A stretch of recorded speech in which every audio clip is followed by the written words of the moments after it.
Right. Richard, do you have any follow-up question, or shall we take a short break?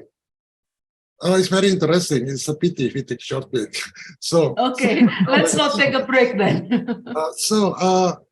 I'm interested with you say that everything is single existent. Actually, we are the manifestation of the single existence, right?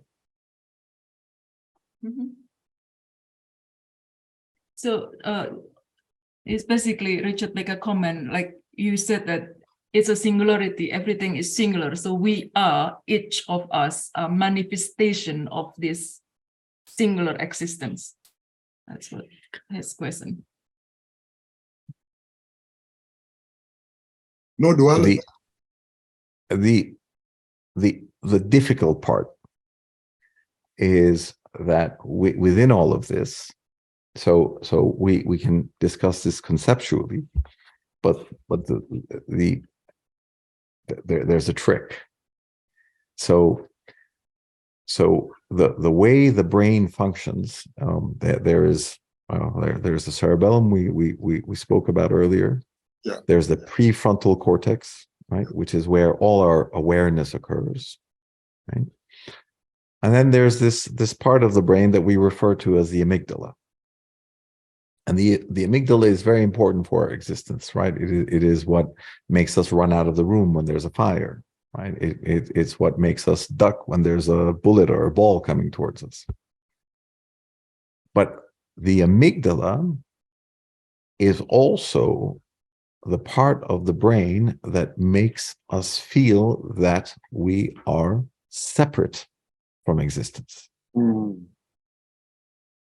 So this act of duality is actually programmed within all of us.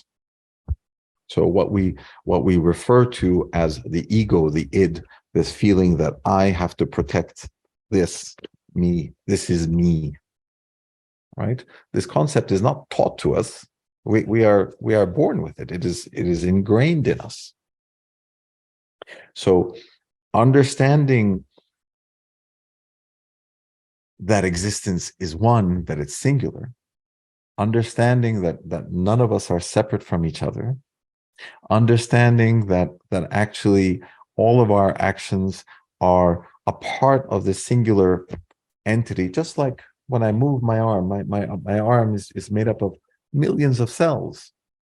All of these cells are saying, oh, you know, I'm doing my thing. They're all saying, oh, look, I turned left, I turned right, I lifted, I pulled, I pushed, I did this, but it's actually my arm opening out. Living our lives in the knowledge that we are part of this grand manifestation is a bit tricky because of the amygdala. Because the amygdala is always saying, I decided to turn right, I decided to turn left.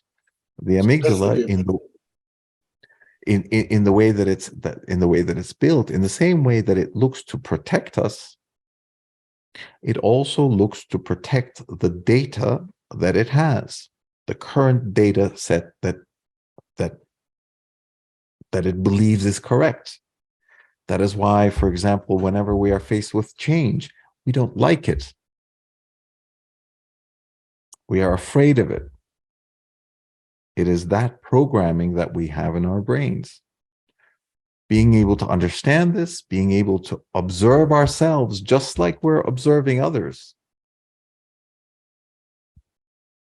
is what allows us to start observing reality.